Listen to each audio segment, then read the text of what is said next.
I was coming out of the library the other day and ran into a fellow English person, a professor of mine, and I was carrying this stack of Paul Schrader movies, and she saw them and observed that was kind of funny. She'd never thought about Paul Schrader as being interested in religion and spirituality, that she always thought he was more about urban problems or that kind of thing, she said. And on one hand, tonight's lecture obviously contradicts that idea. Paul really is going to talk about spirituality in film. You're in the right place. He really is the guy that did The Last Temptation of Christ. And on the other hand, though, I think this is an insightful comment. Schrader's work does imply that the most interesting way to approach religious questions is often through the back door, alongside material concerns of everyday life. As Emily Dickinson famously put it, Schrader likes to tell it slant. Consider his comments in an interview several years ago about audience attitudes towards religion. I have to admit, he says, it does bother me when audiences constantly look for Christ figures. I don't care for Christ figures much, and I don't like this notion that a character is somehow more resonant if he's standing under a crucifix than if he's standing under an arch. We're all Christ figures. We're all resonant. It is harder to see the Christness in an average person when he's standing under a crucifix because you see a symbol and not the man anymore. With these comments in mind, consider Schrader's achievements over the last several decades. One of America's most highly regarded writer-directors, Paul first took a cinema course one summer at Columbia University while he was a student at Calvin College in Grand Rapids, Michigan. After graduating in 1968, he attended UCLA's film school, quickly becoming a film critic for the LA Free Press and an editor of Cinema magazine. His thesis on Ozu, Bresson, and Dreyer, Transcendental Style in Film, remains one of the best treatments of that subject. Schrader's first screenwriting success came with The Yazuka, directed by Sidney Pollack in 1974. This was followed by his classic screenplay for Martin Scorsese's Taxi Driver in 1976.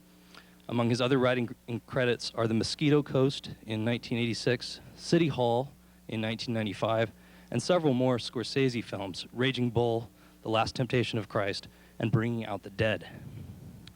Schrader's career as a director demonstrates fluency in a wide range of film styles and genres, ranging from the neo-Western with George C. Scott in Hardcore, to the romantic thriller American Gigolo with Richard Gere, the artist's biography Mishima, produced by George Lucas and Francis Ford Coppola, the erotic thriller The Comfort of Strangers, and the haunting Light Sleeper with Willem Dafoe and Susan Sarandon.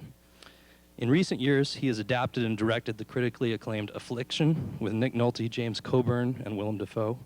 In 2001, he shot his 14th film, Autofocus, which was followed shortly by The Exorcist: The Beginning. Given this list, it's little surprise that he recently received the prestigious Laurel Award for Screenwriting Achievement from the Writers Guild of America. Past recipients include such luminaries as Bo Goldman, Robert Towne, Ruth Pryor Chavala, Waldo Salt, Woody Allen, Neil Simon, and Billy Wilder, quite company. Paul Schrader has been for 3 decades one of the finest and most influential writers in American film, said Daniel Petrie Jr., president of the Writers Guild. His screenplays have always explored bleak and frightening areas of the human soul, illuminating dark crevices of despair. The Writers Guild is proud to honor him for his body of work and for his profound influence on the art of screenwriting. We at the Geneva Lecture Series are similarly proud this evening to welcome Mr. Paul Schrader.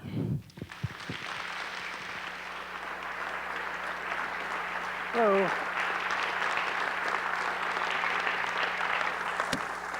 Thank you. I have to sort of choose whether I get to see you or see my notes. I think I'll go with the notes.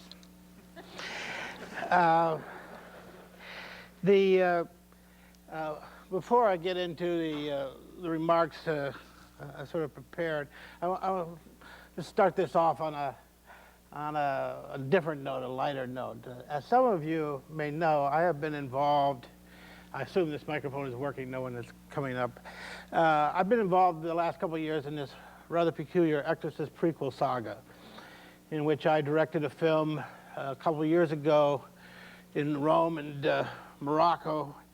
Actually quite a classy film and $35 million film, and the man who financed it deemed it to be a little too classy, and we wished he had made something more of a conventional horror film. The script I had that Caleb Carr wrote wasn't really a hardcore horror film at all.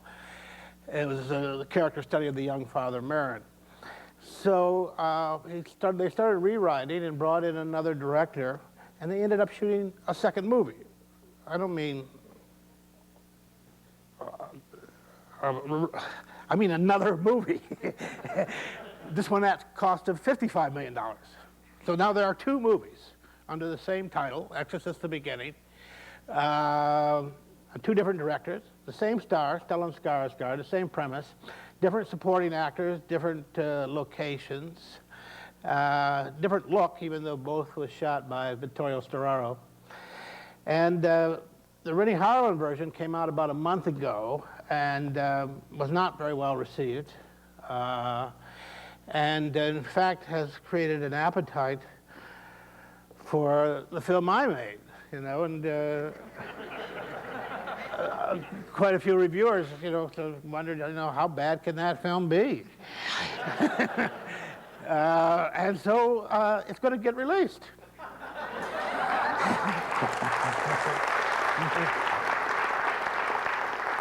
At the moment, I think they're going to call it Paul Schrader's Exorcist: The Beginning. The question is whether it's a DVD or a theatrical release.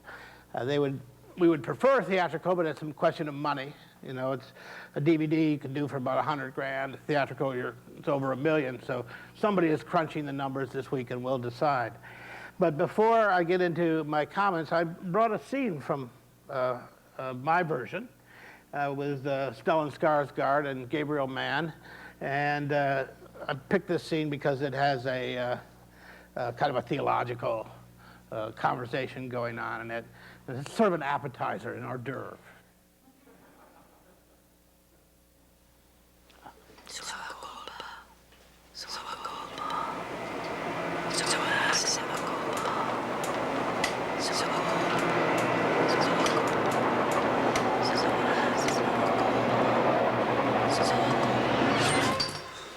Sorry I startled you.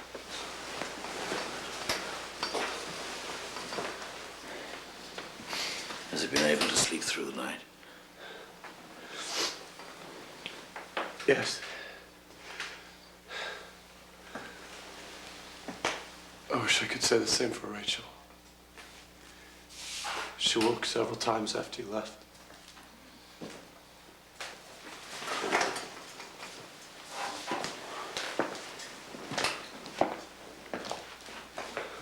Seemed afraid something might happen to the boy. She finally calmed down when they said I'd watch over him, which seemed the least I could do. Don't. Don't what?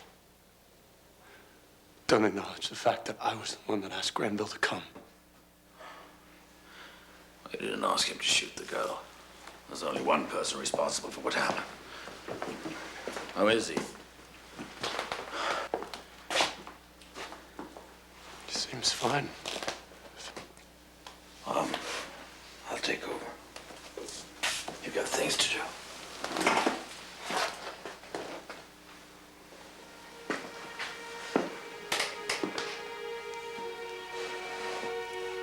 Not much, I'm afraid.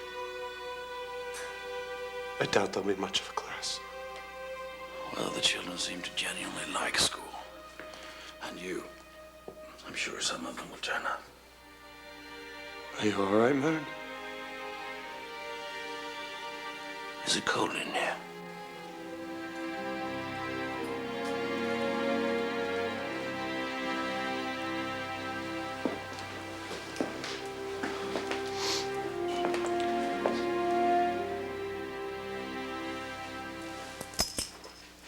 Prayer, man. It's all we have at times like these. There. It's like having nothing, isn't it?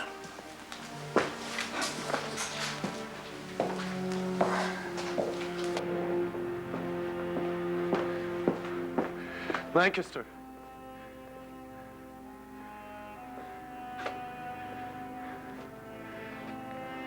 May I speak to you at a personal level? course. Christian to Christian.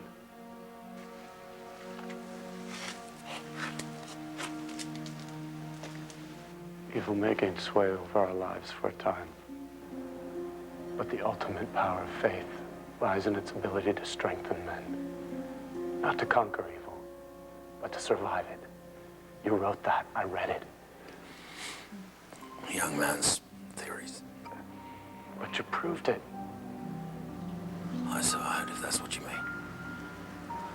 Did I live? Not really. Now, he didn't force you to wander from him. He allowed you to, out of love. And if you find now that you're lost, you must have faith that his love will guide you back. All you have to do is ask.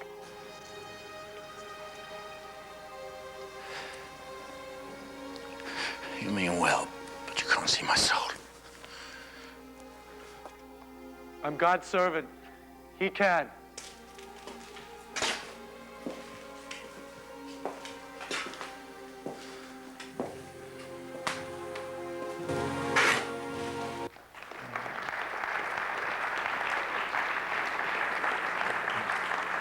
So you can see why I got in a little trouble there from someone who was expecting something with lots of blood and frights in it. It actually is quite a scary film, but it also has this side. Anyway, enough of that. I want to make some observations about spirituality in film, and this is as thorny a subject as there is in philosophy, aesthetics, or theology. When they teach Plato over at Columbia, where I occasionally teach and take courses at Columbia University, they teach everything but books 2, 3, and 10, which of course, or not of course, but which are the books on aesthetics, because it is such a problematic subject for philosophers, just like ethics. You know, what is beauty? What is good? These are very, these are conundrums. And when you add theology to the mix, you have a kind of tar baby of conundrums. And yet those of us who are interested in matters of the soul and matters of the spirit and interested in the arts just can't resist the temptation to go into that briar patch from time to time and take a look at that tar baby. So I don't know if I have any answers, but let me venture in. I think before you discuss this subject, a distinction has to be made. It's a rather obvious one, but you have to make it, otherwise the ground keeps shifting under you, which is the difference between spirituality and religiosity. Spirituality concerns matters of the spirit. It's the matter of the individual, the relationship to the holy other. Whether that be God, the Godhead, the Oversoul, the divine ground of being, the transcendent, Dharma, whatever it is, the need of the individual to make some sort of contact or have a relationship with the world outside of human experience, with the holy other world, is the province of spirituality.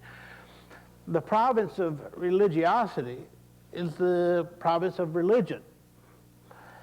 And religion is an organization. It's a club. It is, in fact, the vessel for spirituality in society. But like all organizations, it has an organizational function. It has a membership, it has a meeting place, it has sacred text, it has bylaws, it has activities, And it has a social, economic, and political function.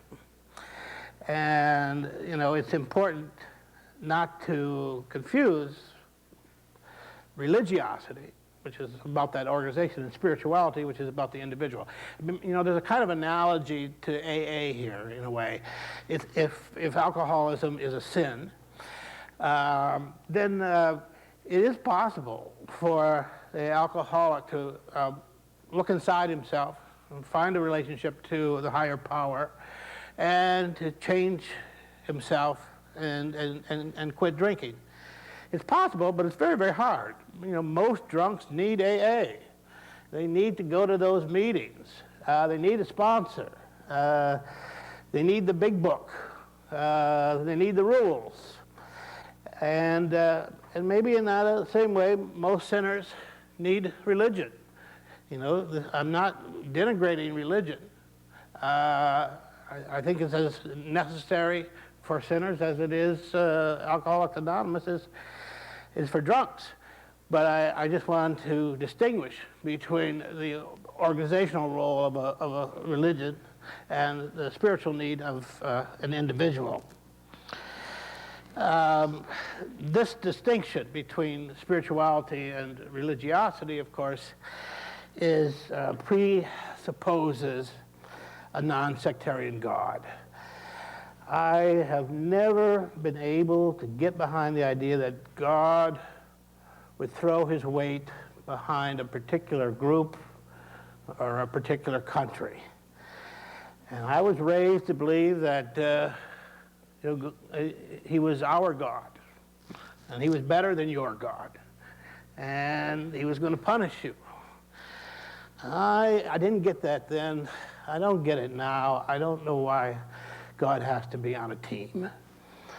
And there are other things I didn't get at that time. I didn't get why, you know, tribesmen in remote parts of the world who died before the missionaries got there went to hell. I didn't get infant damnation either. And these were also taught. But I certainly didn't get the notion of a sectarian God. So I know that's a touchy subject to some people, but that's, you know, it's an endless source of bloodshed and grievance, this whole notion that God has a home team.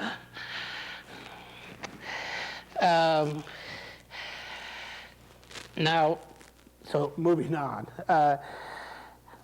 Just as religion at its best is a vehicle for spirituality and spiritual need, at its worst, we know religion is a vessel for a lot of other things, you know, greed and selfishness and intolerance.